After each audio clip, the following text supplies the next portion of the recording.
Business Foundations for Mums, with me, Kate Butcher, is the podcast to listen to if you are a mum who is ready to launch your business, not sure where to start, or wanting to turn that sideline into something more serious. It will be full of practical tips, mindset advice, and inspirational and honest interviews with mums who are juggling business and motherhood, supporting mums in business to turn your dream into a reality.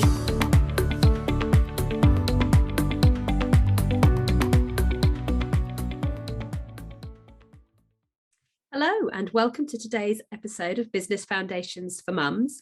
Today I am welcoming Julie Brown to the podcast, and Julie is going to tell us all about her experience of running her business, how that's inspired by motherhood and how that fits in with everything that she does. And so let's straight away hand over to Julie and say, welcome, Julie. Please, can you introduce us? Tell us a little bit about yourself, about your business, and about how that fits in with family life for you. Oh, hi everybody, and nice to be here. So my role as a self-employed person is visibility and media coach. If I was going to be formal, that's what I would say to you. And what I do is I work with, it is usually female entrepreneurs, I have to say, but a few brave men do knock on my door as well, in helping them become more visible in their business. I mean, the clue's in the title, really. And that can be general visibility, or quite often it's media coverage. People come to me because they want to get some media coverage in whatever press they're after. And the reason they do that is because I'm a journalist. I've been a journalist for 19 years and I know everything there is to know about the media. So I'm really lucky that I can use my general visibility advice and experience alongside my media experience. And that's quite a unique combination, actually. There's not many people who do those two together. But it puts me in a really good position to help my clients become uber visible. I'm also an accredited and qualified life coach, so I am able, and I'm really glad I can do this, to switch over into mindset coaching if I need to, because what I find is that one of the things that holds people back with their visibility, particularly when I start talking about media coverage, is their mindset. They're not good enough, they've got no confidence, don't want to be on camera, don't want a picture taken, yada, yada, yada, on it goes. So I'm lucky that I can switch over, do some mindset work, and then pull them back to the visibility piece. So I do a lot of talking around using Instagram and Facebook and the groups and everything else that people want to know about that side of visibility. And I also have a podcast, and I also have a YouTube channel, so I can talk to people about those sorts of things as well. But certainly from the media coverage, that's where I get a lot of people interested in what I do. As far as personal is concerned, I live in Brighton in the UK, if anybody's listening from abroad. I'm quite adventurous, I guess. People think I'm a adrenaline junkie, but I'm not by any stretch of my imagination. I scare myself to death most of the time, because I like things like snowboarding and I ride motorbikes. I like doing adventures. I've ridden across America 3 times, ridden around France and Spain. And my next adventure on the list is to walk to Everest Base Camp, and I've got that booked for next year. So I do enjoy a bit of an adventure. But as I say, I'm not an adrenaline junkie. People always say, oh, you must love to be scared. No, I don't love it. I just can't help myself. I just have to do these things so that I feel like I've lived, I guess. I've got one son who's grown up now, so possibly different to some of the people that are listening to this, but obviously I've taken a lot of inspiration from my son, and I know what it's like to be a working mum, because although he's grown now, I worked all the way through his life. I went back to work when he was 12 weeks old and haven't stopped since. So although I'm self-employed now, I did go through the whole corporate world with a young son, so I know exactly what it's like to be juggling all those things. Absolutely. Gosh, that must have been quite a challenge, juggling a life in journalism, because I imagine, I don't know a huge amount about journalism by any means, but I imagine there must be quite a lot of needing to be responsive if you're working in journalism, and sort of needing to potentially drop things and deal with whatever needs dealing with, which can be tricky when you've got a young family.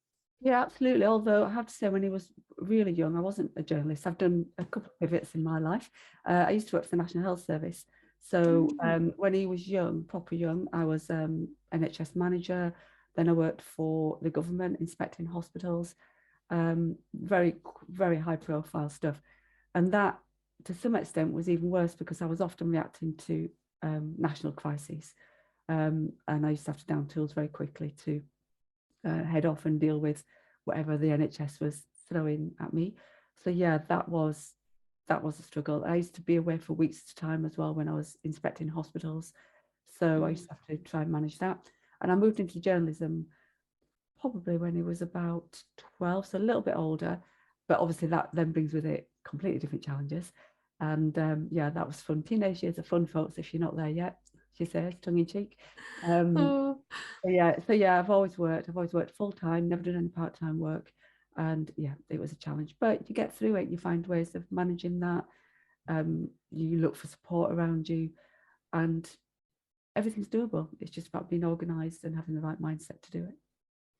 I love that attitude. Everything's doable. It's about finding the right way to do it, isn't it? It's a conversation that I've had quite a lot recently about, you know, if you have a I can't do it mindset, then you won't do it. It's quite a simple formula. If you don't think you can, you won't find a way. But if you want to, you'll find a way to do it. You'll find a solution. You'll find a way to manage the problems and the challenges that get thrown in the way. Which is so important. So yeah, amazing. And what a fantastic combination you've got as well now, all that experience from the past that you've got, but equally now you're a qualified life coach and a visibility coach, and then you also do the PR. I mean, that must be, as you say, a really, really interesting combination, a really good combination of different things that you can use together and different skills that really complement each other. It is. And interestingly enough, when I first became self-employed, I tried to almost ditch my experience from before, which I've since learned is a really big mistake. Because I decided I was going to leave work around about 6 months before I did, because I wanted to be able to plan for it. I just didn't want to down tools and walk out. I wanted to save up some money so that I knew when I went self-employed, I'd be okay for a while, and all that stuff. That is a really good thing to do if you're thinking about leaving work. But I decided I wanted to be a life coach. So I trained to be a life coach, and I became accredited. So when I left work, that was my goal, be a life coach. And I don't know why I thought it was a great idea not to think about the journalism and my writing experience and all the stuff that I did with the NHS, particularly around assessing and auditing. I did decide to carry on doing journalism as a freelancer, but I didn't use it in my business as such. I didn't tell the people who were coming to me for my services that I was a journalist or any of that experience. I just said I'm a life coach and I can help you with, you know, whatever it is that you've come to me through the eyes of life coach. I was probably about 18 months into my self-employed life coaching business when I thought, why am I not using my experience as a journalist and all the other stuff in this business now? And that's when things started to take off for me, when I embraced my experience as a whole. And that it happened slowly, but it started because some of the people I was attracting, and I wasn't even trying to attract these people, they were just coming to me, were business owners who wanted coaching, but they wanted coaching around their writing skills and their storytelling skills and their messaging skills, which as a life coach, I wasn't actually offering. I was doing more work on things like confidence and imposter syndrome, but I was obviously attracting them because they were learning what I'd done in the past and decided that's what they wanted to talk to me about. And that's when I thought, you know what, I really should relook at this and decide whether I should be doing something other than just life coaching. And it was definitely a good decision to do. Fantastic. And is that then when the visibility coaching came in, and the PR side of it? Not straight away, no. And again, this is a good thing to talk about, because people think that they have to have everything sorted from day one in business, and that's not the case. You can change, you can pivot, you can add things on. So when I first started getting those inquiries around storytelling and writing, I decided that would be a writing coach alongside the life coaching. So I did that for a little while, and then I thought, you know what, I really can't ignore the fact that I'm a journalist, and I started looking at including the media coverage as well, and that's just been amazing for me. I did a little bit of done for you work with the media coverage, you know, saying to people, I'll do it for you, like an agency, I guess. But quite recently, I've ditched that because I actually just want to teach people how to do their own media coverage, because that's much more powerful. So much more powerful to go out there and try and get your own media coverage than have an agency working for you. Absolutely. And a lot of that, I think, is about personal messaging, isn't it? I know that's something that I've always resisted as a virtual assistant, writing other people's content for them on social media, because although I think I'm quite good as a writer, I struggle to put myself into someone else's voice. So that's something that I've resisted. I have a brilliant associate who does manage to do that really, really well for some of my clients, but personally, I can't do that. So I think it can be quite hard to get your own voice and your own message out there if you're getting somebody else to do it on your behalf.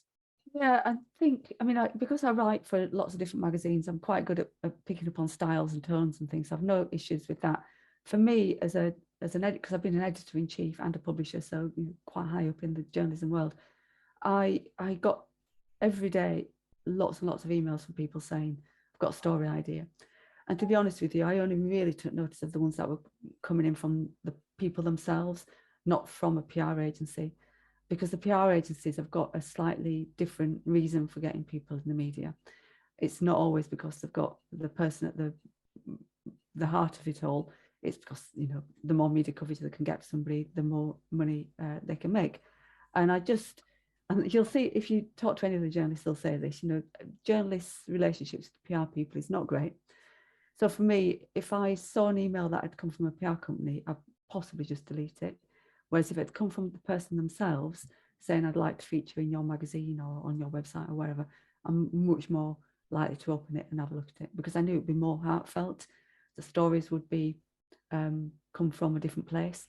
So my big advice, if you want to do the PR stuff, is particularly while you're still learning and you're still sort of a newish business, to try and learn how to do it yourself, because you'll get many more rewards for that. Of course, when you get to be a multimillionaire and you really haven't got any time, then that's when you go to a PR agency, although you probably wouldn't need much media coverage by that point because they'll be coming to you. But yeah, definitely learn how to do it yourself to start with. What a brilliant tip. Thank you very much. That's a really, really good tip for anyone who's thinking about getting out there and getting some PR done. And can you tell us a little bit more? You mentioned about how a lot of people struggle with, I suppose it was imposter syndrome you were talking about, weren't you, about saying, you know, people struggle with thinking about their image or whether they wanted their voices out there and all of those kind of things. So how do you help and support people to get past those barriers? Well, like you, I guess I do quite a lot of mindset work. So obviously, as an accredited life coach, I've got lots of tools at my fingertips to help them with that. I do teach life coaching on a London academy as well. So thankfully, you know, I get a lot of input from lots of different people, and my life coaching journey never ends because I've got to be up to speed with everything. So yeah, I use a lot of tools, but I really want people to remember all that they have done in life, because they may have imposter syndrome about this particular thing that they're trying to do now. But what people forget is how fabulous they are in everything else. And we need to transfer that on through our journeys, to be honest.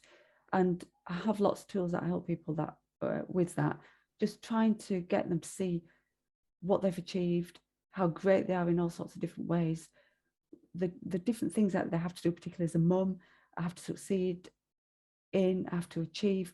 And we need to take that on really to the future and what they're wanting to do in the future. Now, if I was going to say one tool that I think helps a lot of people, then I would suggest keeping a Big Me Up book. So that's just a little book, and I've got one. There's no point showing it because it's on a podcast. I was going to get it out for you then. That's what I was reaching for if you're watching this on the video. But it's basically a little book that you can carry with you wherever you go. And I ask people to write in it. And it's an ongoing thing. So you make a start and then you keep going. Everything that you've achieved, everything that you're good at, everything that people have told you about yourself and how good you are. And it becomes like a little book of you. And all it has in there is all the things that you're really good at. So all things you've done in the past that you're good at, things that you're doing now that you're good at. If anybody gives you a compliment, put it in there. If you get an email in from somebody saying how much you've helped them, put it in there. And it's just a book, a reminder really of how fabulous you actually are. So although there's hundreds of tools that we could talk about, that is the one that I find makes most impact on people, because they can carry it with them. So if they're going somewhere to do an interview, for instance, they can get it out and remind themselves how good they are. If they're about to do a Zoom call and they're wobbling, they can get it out and remind themselves how fabulous they are. It's just one of those tools that is never ending. And when I say write things in there that you're good at, I mean anything. So if you're good at cooking a curry, put it in there. If you're good at, changing a baby's nappy, put it in there. If you're good at styling your hair, it doesn't have to be related to the stuff you do for work. It can be anything, because we all are fantastic human beings, and we need to remind ourselves of that every single day. That's a really fabulous idea. I've not come across a Big Me Up book before, so I think I might have to start one of those. That's a really great plan, and I think I'm going to start one. Get my daughter to start something like that as well, because we gave her a little diary for Christmas last year, I think, actually, for her to use to put down her thoughts. And she hasn't, I don't think, used it consistently, but I think that would be a really great way for her to use it, to write down all the positives. What a good idea. I strongly believe in having a gratitude diary and writing down daily gratitude. That's something that I try to do, although I'm not massively consistent as I would like to be with that one. But yeah, what a really good idea. Because actually, that's one thing that when I wanted to get some testimonials recently for something I did a while ago, and I thought, oh, a few people sent me emails and a few people made comments on Messenger, and I didn't actually take snapshots of those or put them anywhere in a collated place where I could come back to them when I needed them, which would have been a really sensible thing to do. But to have a book with it all in, what a really good idea. Yeah, it is really good. And it's funny, because when you first start doing it, certainly if I say to somebody, get 50 things in there quite quickly, I find that particularly the women struggle, to get going, and they might get to 10 and say, I haven't got any more, and you've got to really egg them along. It's a bit different for the men. They tend to fill it up quite quickly. But yeah, certainly the women that I work with, can struggle. So if it's slow to get going, don't worry, just keep at it, and you'll find that there are so many things that you're good at. Yeah, it's very true. I think often women get to the end of the day, particularly if you're juggling family life and business, we'll get to the end of the day and think, I had a really unproductive day. I didn't really get anything done. But then when you actually look back and you think about the fact that actually you got your children up and dressed and fed and, having a fun day, and you can actually think through all of the things that you did achieve. It might not have been necessarily business tasks or whatever it might be, but actually, we do achieve a lot more in our days than I think we give ourselves credit for a lot of the time. So yeah, that's a really good idea, to have a way of recording all of that and all of the things that you are good at. So yeah, fantastic. Thank you very much. Brilliant. Some really good tips to get us started so far. So can you give us a little bit of insight into, you've talked about starting your business, but was there a particular trigger? You said you sort of planned it for 6 months and so on. Was there a reason that you decided to give up on employment and to start working in your own business? Yeah, I mean, I loved my work, as a journalist. It's a fantastic thing to do. And I still am a journalist now, and I still write for lots of different places. I didn't want to let that go. But there were a few reasons why I wanted to be self-employed. The first one is because I wanted to feel some of that freedom I'd never had. So, after working through all my son's early years, you can only imagine the sorts of things I missed as I went along. And although my son was grown when I decided to start my self-employed business, I still wanted a sense of that freedom, where I manage my own time a little bit and can, make my own path in life, churn out a career that I styled, really, I guess. So that was one of the things that I wanted to do, have some of that freedom. I also wanted to move. I've moved quite a lot, but when I was the last place I was working before I left, I really needed to get out of it. It wasn't a place that suited me. So that was another reason. I've been there for about 4.5 years at that point, and I thought I really need to move away from this town. But getting a job seemed too much like hard work. I thought, you know what, I think this is the time to go self-employed. So that was another reason. And I was earning a lot of money, but I wanted to see how much more abundant I could be. Because obviously when you're working, you can't buy whatever your employer wants to give you. But I felt that there might be a different way to look at life than to have somebody telling you what you were worth. I wanted to see how much I was worth on my own terms. And I guess alongside of that was when we had the whole Brexit thing, which I'm not going to get into too much, but it made me realize that actually one of the best things you could do is future-proof your own life. So when you're working for someone, your future is in their hands, really. They must, they could have just decided overnight that they didn't need me anymore. The business might have shut down because of what was happening in the politics situation. And I didn't want that stress anymore. I wanted to know that I was in charge of what I did. So, you know, I could work harder if I needed to because I needed to bring some money in, or there was something happening in the news that was affecting my business. I could pivot. I just wanted to be in charge. And it's really worked because I'm much less stressed around the future. I get stressed day to day when I've got so much to do, but certainly as the future goes, I'm not as stressed. I've stopped feeling charged. I've started traveling more. I go away on my own now, you know, to places I don't rely on having to go with other people. So yeah, I just wanted to be in charge of me. And even though my son's grown, having this flexibility means I can still spend more time with him now because I can take time off in the week if he's got a bit of spare time. And it's just much better, much easier for me being in charge. And because I can do the freelance journalism, I don't feel like I've lost that. I've just transferred it into a different situation, I guess. Fantastic. I love that sense of taking control of your own destiny. That's, yeah, I think it's so important, isn't it, to know that you are in charge of your future and you make the decisions that determine where your life's going to go, which is fantastic. Yeah, absolutely. I guess when I talk about it, it sounds like it was probably quite easy, but it wasn't. I mean, for the last 6 months I was at work, I really, you know, I saved up quite a lot of money so that I knew I would have a certain amount of months where if I didn't earn anything, I could still be okay. But I was quite terrified. You know, for that 6 months, I was thinking, will this work? Will I get any work? And I didn't bother because the minute I switched off my day job, the work just started coming in. Firstly, because and I guess this is a really good tip, you know, depending on where your readers and your listeners and viewers are in their life. But what I did, I just told everybody what I was going to be doing. I told all my friends, I told all the media people that I got contact with. So the minute I switched off my business, I got requests in from the media saying, could you do some work for us? Could you come and write for us for a little while? So although straight away I didn't get into the life coaching quickly, I had enough stuff going on to make sure that I didn't fall flat on my face. Absolutely. So the freelance work was keeping you going while you built up the life coaching side of things. Yeah. So if there's anything that your listeners or your audience clients are good at, don't switch that off straight away to switch on your new life, is what I'm saying. You know, see whether you can have a bit of both going on for a little while just to ease you into the true self-employment status if it's something that you're a little bit worried about. Absolutely. And I think that is a really good tip, because a lot of people do worry about taking that step from leaving employment and starting their own business. And I think having that several months of planning time that you've put in place in advance there, so you've made sure that financially you're in a position in case things are slow to take off. I think that's a really good plan to get things in place and get everything ready so that you have that buffer, I suppose. So yeah, fantastic.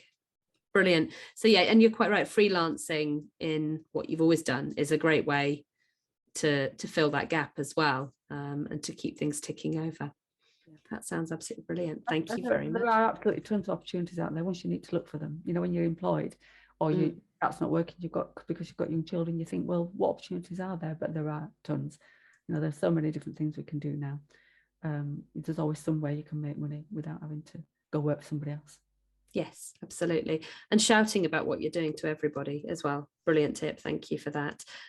Because I think you never know who might be interested. You never know who might be in need of what you're offering, or might be able to tell somebody else about it. That was one of the biggest tips I got regarding networking when I started networking, is that there might not be anybody in that room who is a potential client for you, but you know, hand out your business cards anyway, because I still remember to this day, years ago, being given a business card for an insurance broker, and it was someone my dad had met at networking, and my dad didn't use him and didn't need to, but he said, oh, I've met this chap at networking, he seems really on the ball, he seems really good, there's his business card. So I learned the other way around, that you know, I was recommended somebody secondhand through networking, and networking can sometimes, I think, frustrate people if there doesn't seem to be anybody they've met who is an immediate fit.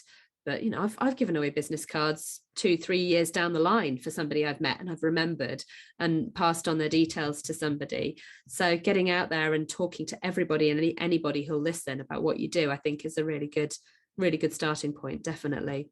I also would suggest people write warm letters.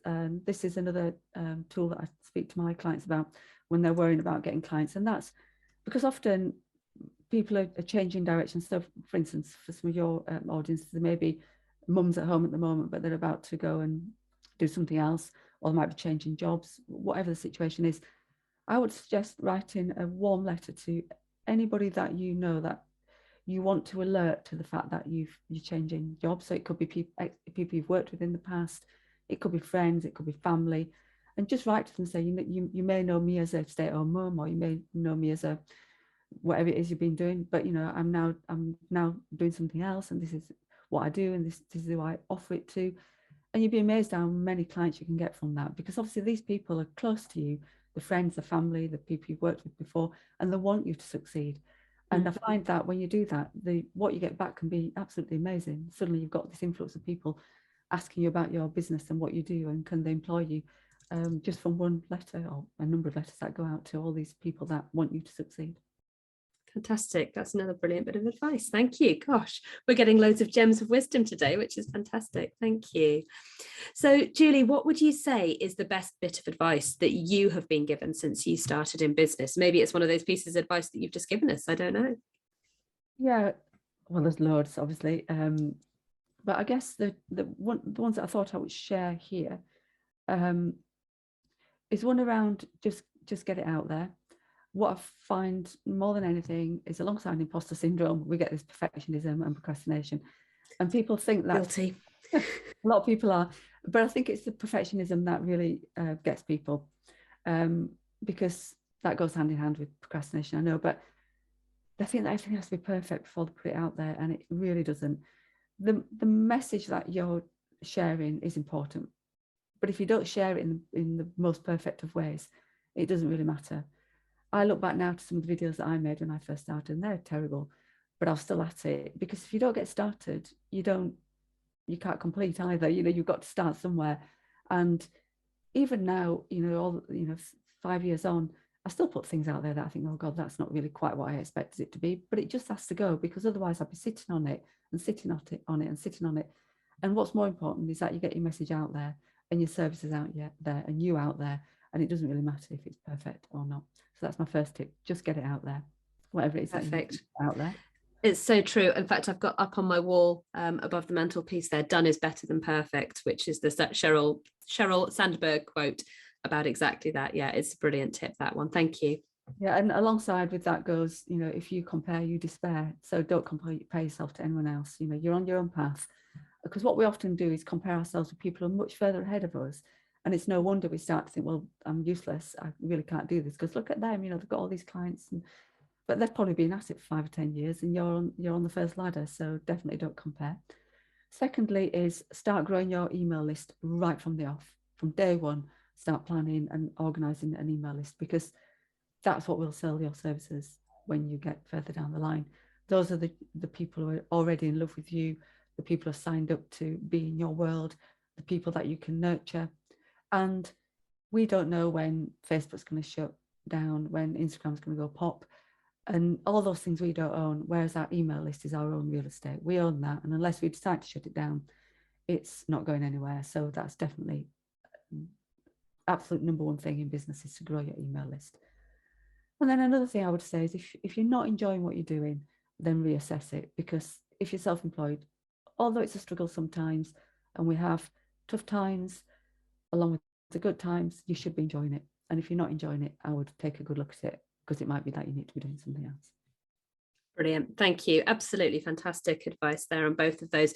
The email list, I actually just had a conversation this morning with one of my accountability buddies about exactly that. And she said, "What are you doing with your email list?"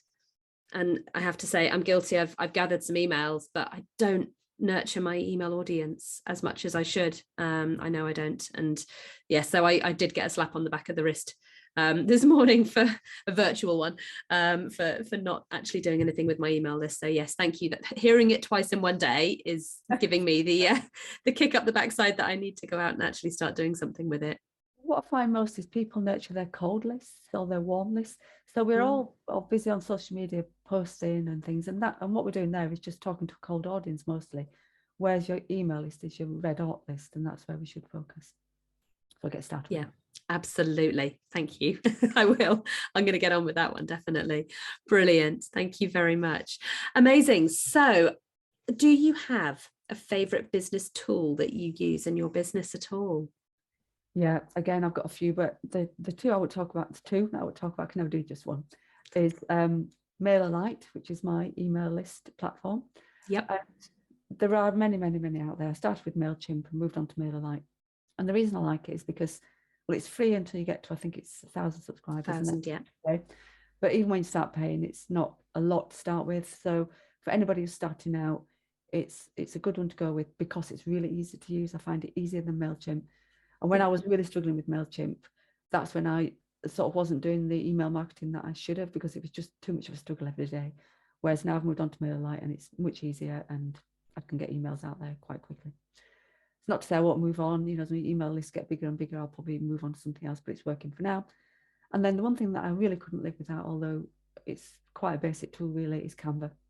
Because for all the graphics that I have to do, all the branding that I have to do, all the resizing of stuff that I have to do, I couldn't do it without Canva. And it's so easy to use. And again, I think the Pro is $10.99 a month, which is nothing. So I would definitely not be able to strike that off my list. Probably heard that 1,000 times, I'm sure.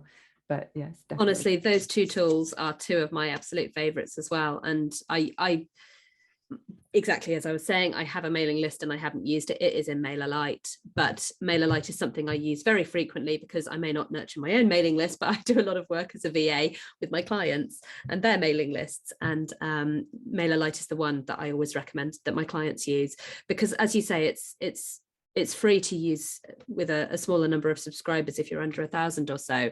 But actually, it is, as you say, very easy to use, very user-friendly, but it's also the only piece of software that I could find that allows you to have quite a comprehensive sequence of automated emails in there within their free package. If you want to have automations in any of the other packages, you've got to upgrade to their paid programs, which when you're in the early stages of business, you don't necessarily have the funds to invest in, even low cost products and services necessarily.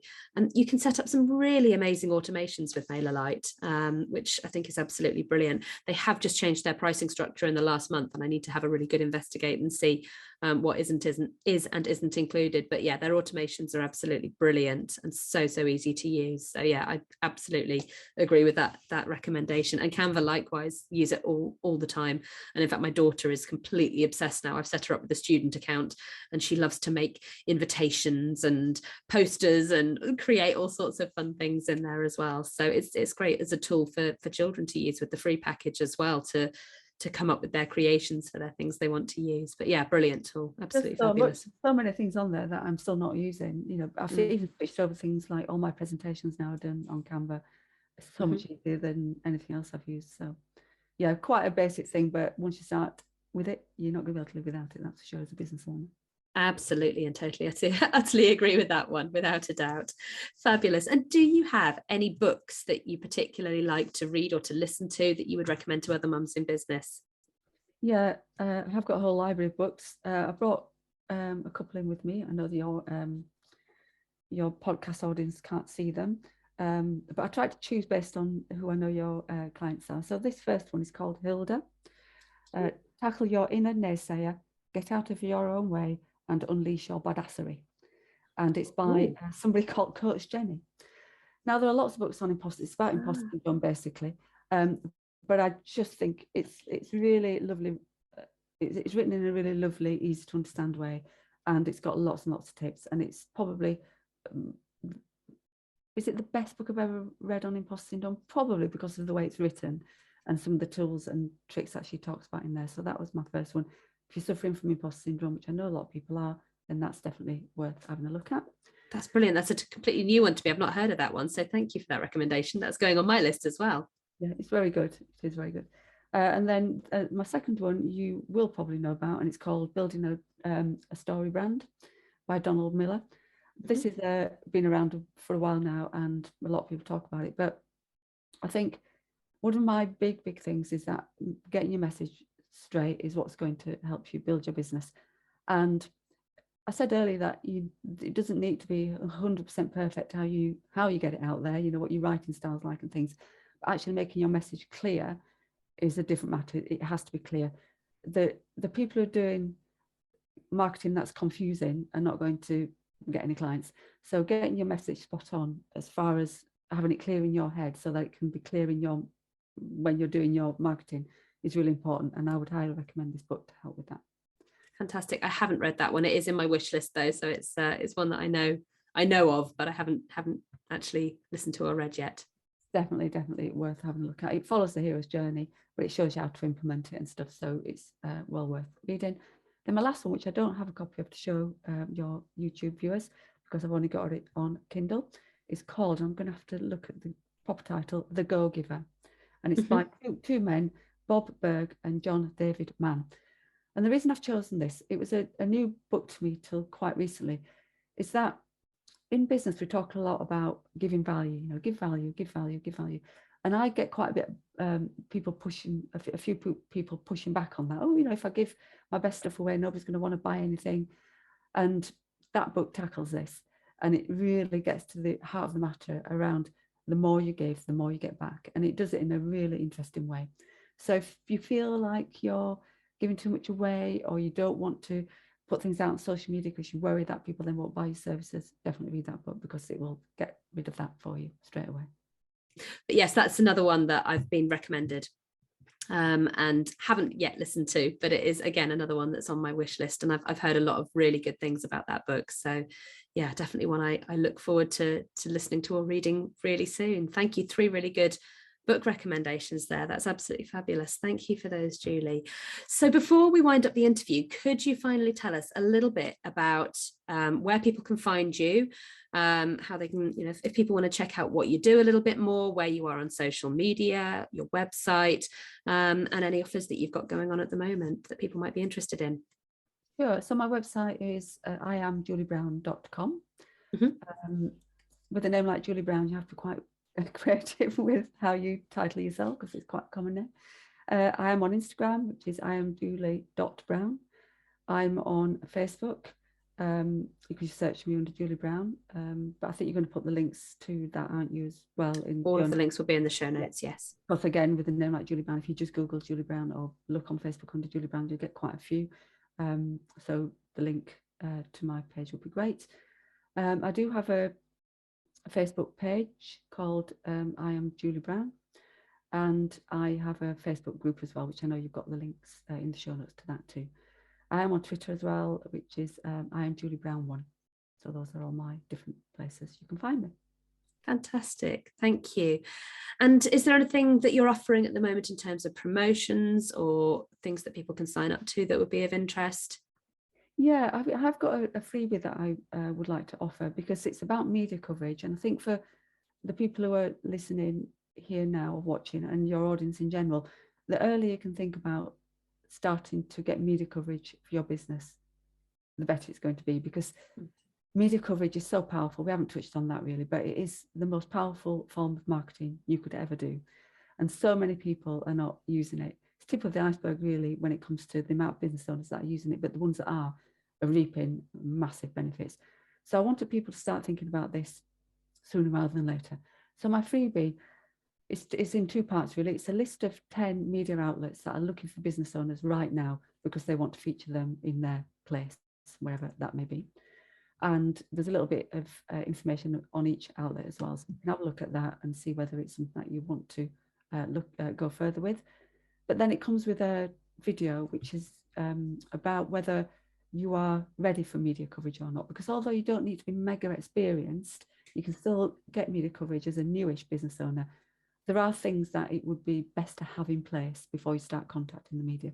And this video just goes through that and tells you what you can do about it if you don't think you're ready. Fantastic. And the link to that is on your show notes. It is indeed. It will be. Yeah. Brilliant. Fantastic. Thank you so much, Julie, for giving up so many valuable insights today and some of your time to talk to us.